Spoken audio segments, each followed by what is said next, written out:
নমস্কার বন্ধুরা, আজকের সাসপেন্স স্টোরি চ্যানেলে আপনাদের সকলকে স্বাগত। আমাদের গল্পগুলো আপনাদের যদি ভালো লেগে থাকে তাহলে অবশ্যই আমাদের চ্যানেলটিকে সাবস্ক্রাইব করে আমাদের পাশে থাকবেন। আজকের গল্প নিশির ডাক, লেখক স্বপন বুড়ো। ঝন্টা যখন একেবারে কোলের ছেলে তখন তার মায়ের শক্ত অসুখ করে। সেই জন্যে সে আল্লাদি পিসির কোলে মানুষ হয়। আল্লাদি পিসি ঝন্টার বাবার দুঃসম্পর্কের এক বোন। মাথায় একটু ছিট আছে বলে শ্বশুরঘর করতে পারেনি। আবার কারণে অকারণে এলোমেলো আল্লাদির মতো কথা বলে বলেই তার নাম হয়েছে আল্লাদি। বাড়ির ছেলে মেয়েদের সে তাই আল্লাদি পিসি। মায়ের অসুখ থেকে সেই যে ঝন্টাকে সে কোলে তুলে নিল, তারপরেই ছেলেটা এমন ন্যাওটা হয়ে গেল যে মায়ের অসুখ ভালো হলেও আল্লাদি পিসি আর ওকে কোল থেকে নামাতে চায়নি। ঝন্টাও আল্লাদি পিসি বলতে একেবারে অজ্ঞান। আল্লাদি পিসি স্নান করিয়ে দেবে, আল্লাদি পিসি খাইয়ে দেবে। পিসিকে না হলে ঝন্টার এক মুহূর্তও চলে না। ঝন্টার মাও সাত ঝামেলায় দিবারাত্রি জড়িয়ে থাকেন, তাই আল্লাদি পিসির কোলে ছেলে দিয়ে তারও সকল রকমই নিশ্চিন্তি। আল্লাদি পিসি মাছ খেতে বড় ভালোবাসে, বিশেষ করে শোল মাছ। ঝন্টা যখন একটু বড় হলো, সে পিসির জন্যে নানা রকম মাছ ধরে নিয়ে আসে। পিসি একগাল হেসে বলে, ভাগ্যিস আমার ঝন্টা ছিল, তাই দুটো মাছ ভাত খেয়ে বাঁচি। বর্ষায় যখন দেশের নদী নালা ভরাট হয়ে আসে, নিজেদের পুকুরের জল বাড়ে, ঝন্টা গভীর রাত্রে গিয়ে নানা ধরনের মাছ ধরে নিয়ে আসে। বিশেষ করে আল্লাদি পিসির জন্যে শোল মাছ যদি পায় তবে তার মুখে আর হাসি ধরে না। এক কথায় ঝন্টা পিসির জন্য সব করতে পারে, আবার ঝন্টাই পিসির সব। আল্লাদি পিসি মরলে যে ঝন্টাই গয়ায় গিয়ে তার পিণ্ডি দেবে, এই কথাই সে সগর্বে সবাইকে বলে বেড়ায়। আল্লাদি পিসি হঠাৎ 3 দিনের জ্বরে মারা গেল। দিব্যি শক্ত সামর্থ্য আল্লাদি পিসি, দেহে রোগ বালাই নেই। অমনভাবে যে হঠাৎ মারা যাবে তা বাড়ির কেউই ধারণা করতে পারেনি। দুর্দান্তদর্শী ছেলে ঝন্টা। আল্লাদি পিসির মৃত্যুর পর কে যেন তার মুখে বোবা কাঠি ছুঁইয়ে দিয়েছে। কারো সঙ্গেই কথা কয় না, খায় না, উদাস চোখে একদিকে তাকিয়ে থাকে। ছেলে যেন দিন দিন শুকিয়ে যেতে লাগলো। রাত্রিরে ঘুমের ঘরে ঝন্টা ধর্মর করে উঠে বসে। মাসুদন, হ্যাঁ রে ঝন্টা, বিছানার ওপরে উঠে বসলি কেন? এখন তো অনেক রাত, ঘুমিয়ে পড়। ঝন্টা ফ্যাল ফ্যাল করে এদিক ওদিক তাকায়, তারপর ফিসফিস করে মাকে এসে বলে, আল্লাদি পিসি আমায় ডাকলো যে। শুনে মা শিউরে ওঠেন। ঝন্টার গায়ে মাথায় পিঠে হাত বুলিয়ে দেন, মুখে বলেন, রাম রাম। পাড়ার 5 জন বৌঝি বলে, ঝন্টার মা, ওর দিকে বেশ কড়া নজর রেখো। পোড়ামুখী আল্লাদি মরেও মরেনি, তাই বুঝি এখনো আশেপাশে ঘুরঘুর করছে। ঝন্টাদের বাড়ির নিচে পুকুর পাড়ে একটা শেওড়া গাছ। গায়ের লোকেরা হাট থেকে সওদা করে ফেরবার মুখে এই শেওড়া গাছের ডালে কাকে যেন বসে থাকতে দেখেছে। বৃন্দাবন গাঙ্গুলি একদিন নাকি একেবারে সামনাসামনি পড়ে গিয়েছিলেন। বললেন, ভাগ্যিস আমি বুদ্ধি করে পৈতেটা হাতে জড়িয়ে ধরে গায়ত্রী জপ শুরু করলাম, নইলে ঝন্টাদের পুকুরের পাড়ে আমার ঘাড় মোটকে রাখত। এইভাবে সারা গায়ে একটা চাপা ফিসফিস আলোচনা। কেউ বিশ্বাস করে, কেউ হেসেই উড়িয়ে দেয়। তখন আষাঢ় মাস। আশেপাশের নদী নালা বর্ষার জলে ভরাট হয়ে গেছে। ঘোলা জল পাক খেতে খেতে ধানের জমি ভরিয়ে, মাঠঘাট ডুবিয়ে, উঁচু নিচু গায়ের পথগুলোকে পিছল করে ঝন্টাদের বাড়ির পুকুরের খালে ঢুকছে। তখন বোধ করি রাত দুপুর। এমন একটা আবছা জ্যোৎস্না ফুটেছে যে আশেপাশে দূরে সব কিছু নজরে পড়ে, কিন্তু ভালো করে ঠাহর করা যায় না। মনে হয় যেন একটা পাতলা কুয়াশা জ্যোৎস্নার সঙ্গে মিশে গোটা গ্রামটাকে ঘিরে রেখেছে। মায়ের পাশে শুয়ে ঝন্টা অকাতরে ঘুমোচ্ছে। বাড়ির পিছন দিক দিয়ে একটা কালো বেড়াল বিকটভাবে ডেকে গেল।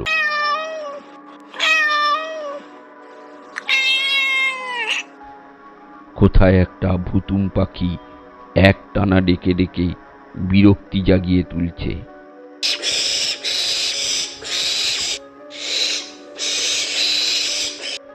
একটা থমথমে ঝিমঝিমে ভাব।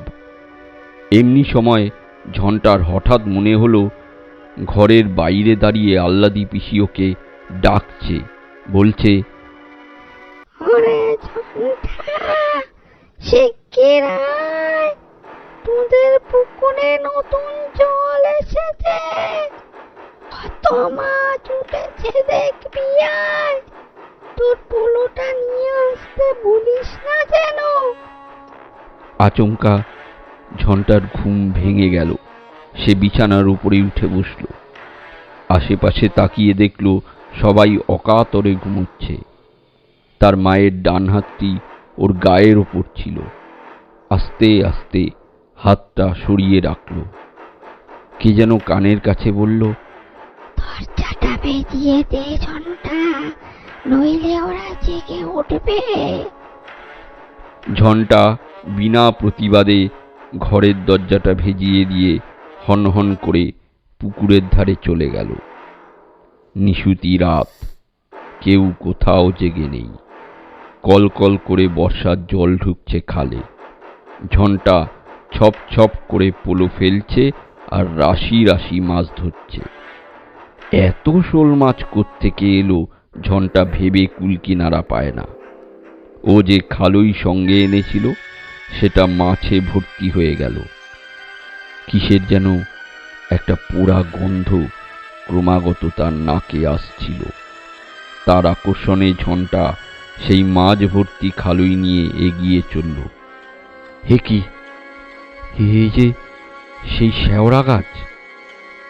আমায় শোল মাছ পোড়া খাওয়াবি ঝন্টা? ঝন্টা অবাক হয়ে তাকিয়ে দেখল গাছের ডালে পা ঝুলিয়ে কে যেন বসে আছে।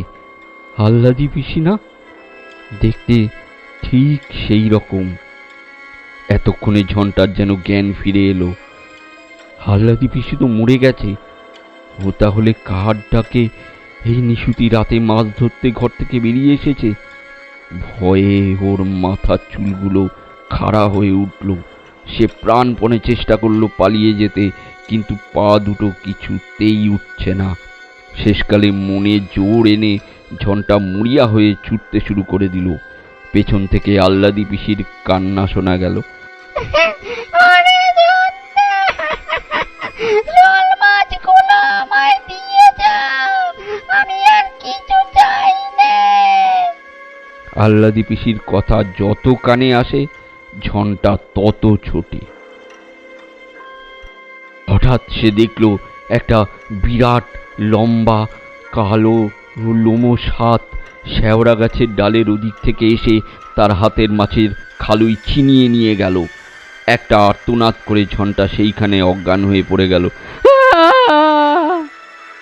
তার চিৎকার শুনে বাড়ি থেকে লোকজন এসে যখন পৌঁছলো, ওর মুখ দিয়ে তখন গ্যাঁজলা বেরোচ্ছে। অবশেষে মায়ের বুক ভরা কান্নায় 3 দিন পর ঝন্টা তাকালো। কিন্তু কি হয়েছিল কোনো কথাই সে মনে করতে পারে না। শুধু বোকার মতো ড্যাব ড্যাবে চোখে চেয়ে থাকে। গায়ে সবাই বলল, দেখো ঝন্টার মা, এখন থেকে ঝন্টাকে একেবারে চোখে চোখে রাখতে হবে। পেতনিরা ওরকম নিশির ডাকে ভুলিয়ে জলার ধারে ঘাড় মোটকে রাখে। শুনে ঝন্টার মার বুকের রক্ত শুকিয়ে যায়। সারা রাত ঘরে ছেলে শিয়রে জেগে থাকে। ঘন ঘন দীর্ঘ নিঃশ্বাস পড়তে থাকে। ভাবে, আমার শান্তির সংসারে এ কি হলো? কি কুক্ষণেই পরের মেয়েকে ঘরে ঠাঁই দিয়েছিলাম। এদিকে হঠাৎ বাড়ির লোক লক্ষ্য করল যে কেমন যেন পাগলা চোখ নিয়ে তাকিয়ে থাকে ঝন্টা। হঠাৎ সে বলে বসল, হ্যাঁ, আমি পোড়া শোল মাছ খাবো। অমনি সঙ্গে সঙ্গে কোত্থেকে একটা পোড়া শোল মাছ ঘরের মাঝখানে এসে পড়ল। ভয়ে আঁতকে উঠল সবাই। ক্রমে ব্যাপারটা সহজ হয়ে এলো। দেখা গেল যে ঝন্টা যখন যা চায় কে যেন সঙ্গে সঙ্গে তাই এনে হাজির করে। সেদিন দুপুরে গরমে আইঢাই করতে করতে ক্ষীণ কণ্ঠে ঝন্টা বলল, মা, এক গ্লাস ঠান্ডা জল দাও না। মুখের কথা খসাতে যতটুকু সময়, দেখা গেল সুন্দর একটি গ্লাসে টলটলে পরিষ্কার জল। ঝন্টা সেই জল খেতে যাচ্ছিল, কিন্তু ওর মা হাত দিয়ে সবটুকু মেঝেতে ফেলে দিয়ে বললেন, কখনো মুখে দিস নে ঝন্টা, ওসব পেতনিতে ঢোকাচ্ছে। সন্ধ্যার পর পাড়ার মেয়েরা দল বেঁধে আসতো ঝন্টাকে দেখতে। কথায় কথায় গাঙ্গুলি গিন্নি বললেন, আমার জর্দা ফুরিয়ে গেছে, কাশির জর্দা না হলে আমার মুখে রোচে না। আপন মনে ঝন্টা বলল, তুমি জর্দা খাবে ঠান্ডি? সঙ্গে সঙ্গে ঠন করে মেঝেতে পড়ল একটা কৌটো। গাঙ্গুলি গিন্নি অবাক হয়ে বললেন, এই তো কাশির জর্দা, একেবারে নতুন কৌটো, কোত্থেকে এলো ঝন্টার মা? আর যারা আশেপাশে ছিল ব্যাপারটা জানতো, তারা তাকে খুলে বলল। জর্দার কৌটোটা গাঙ্গুলি গিন্নি হাতে তুলে নিতে যাচ্ছিলেন, কিন্তু যেই আল্লাদি পেতনির কথা শুনলেন অমনি রাম রাম রাম রাম রাম করতে করতে একেবারে নিজেদের বাড়ির দিকে পা চালিয়ে দিলেন। যতদিন ব্যাপারটা তামাশা থাকে, লোকে ভিড় জমায়, কৌতূহলী হয়ে বসে থাকে পেতনির কাণ্ড দেখতে। কিন্তু কত রাত্রির লোকে এইভাবে না ঘুমিয়ে জাগতে পারে? কাজেই আস্তে আস্তে ভিড় পাতলা হয়ে আসতে লাগলো। গমগমে বাড়ি আবার মানুষজন শূন্য থমথমে হয়ে এলো। কিসের যেন দুঃস্বপ্ন দেখে মাঝরাত্রিরে ঝন্টার মায়ের ঘুম ভেঙে যায়। মা ছেলেকে বুকের কাছে প্রাণপণে টেনে নেন। বাঁশঝাড়ের পেছন দিকে যেখানে একটানা ঝিঝি ডেকে চলেছে, সেখানে কার যেন কান্নার রেশ শুনতে পাওয়া যায়।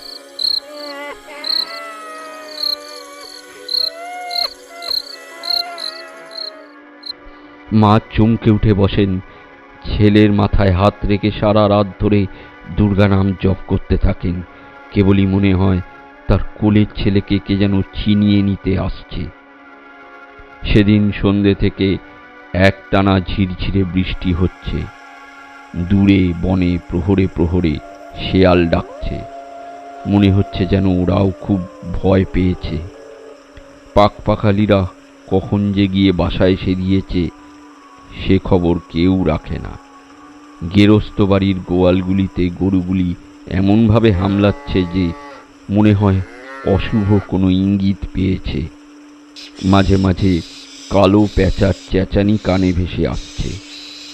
শ্মশানের দিক থেকে একটা শো শো হাওয়া বুক চিরে উত্তর জলাভূমির উপর দিয়ে বইছে। মনে হচ্ছে কোনো পেতনি বুঝি নিঃশ্বাস ফেলছে।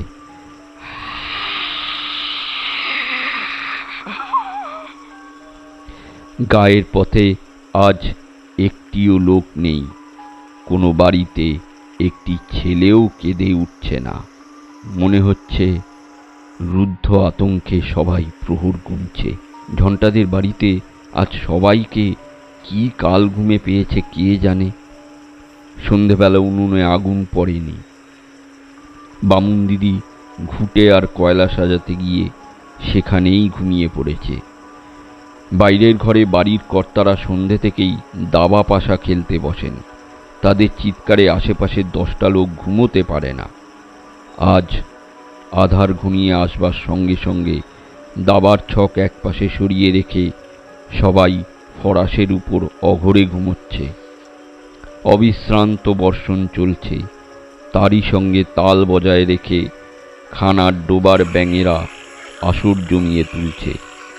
আকাশের সমস্ত তারা মেঘে ঢাকা পড়েছে।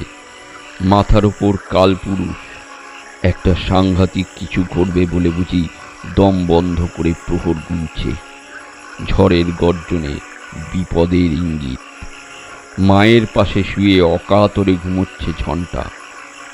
এমন ঘুম যে দেখে মনে হয় ওর দেহে বুঝি প্রাণ নেই। আকাশের বৃষ্টি, ঝোড়ো হাওয়া, ঝিঝির ডাক, ব্যাঙের শব্দ, প্যাঁচার চেঁচানি আর কালপুরুষের নীরব ইঙ্গিত ওকে যেন এমনভাবে ঘুম পাড়িয়েছে যে সে ঘুম আর ভাঙবে না। কিন্তু হঠাৎ বেড়ার পাশে কার ফিসফিসানি কথা শোনা গেল।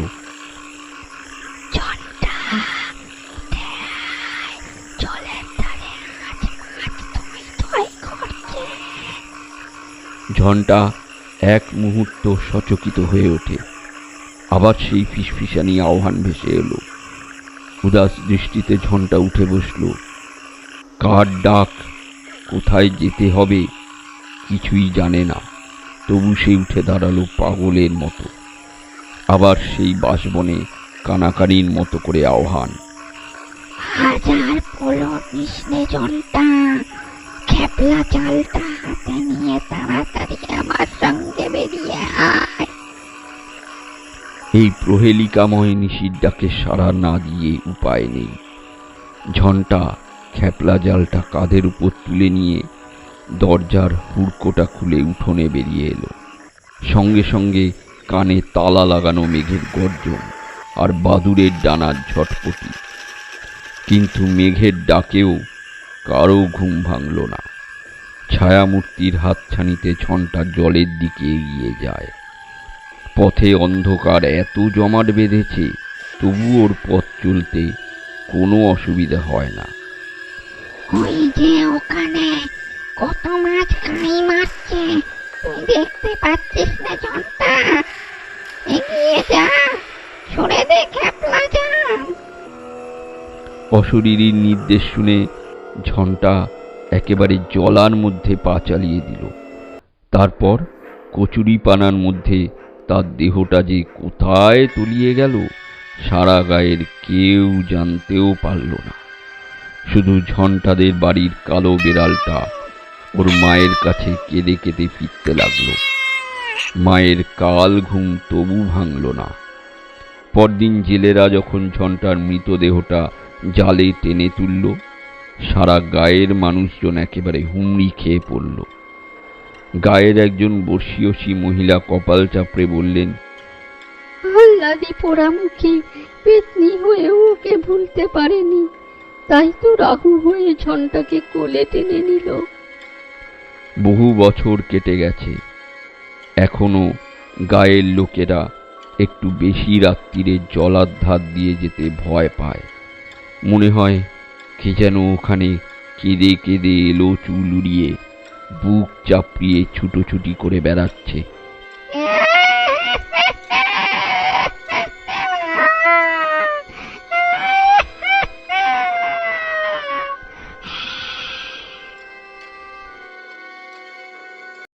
এতক্ষণ আপনারা শুনছিলেন স্বপন বুড়োর লেখা গল্প নিশির ডাক।